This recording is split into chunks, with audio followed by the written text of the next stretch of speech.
నేను దేవుని మీద ఆశ పెట్టుకోవటం వల్ల నాకు లాభం ఏమిటి నువ్వు ఆలోచిస్తే, దేవుని కృప నిన్ను నీ కుటుంబాన్ని ఆవరించునుగాక.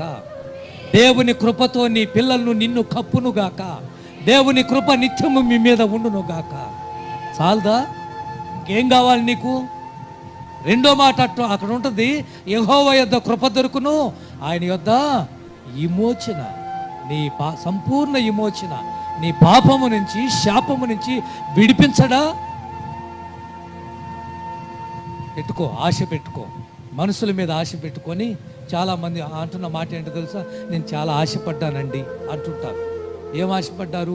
ఆయన డబ్బులు ఇస్తాడని ఆశపడ్డానండి, ఆయన సంతకం పెడతాడని ఆశపడ్డానండి, ఆయన హెల్ప్ చేస్తాడని ఆశపడ్డానండి అంటుంటారు.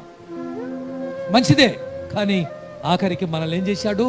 ఆశ నిరాశ అయిపోయింది.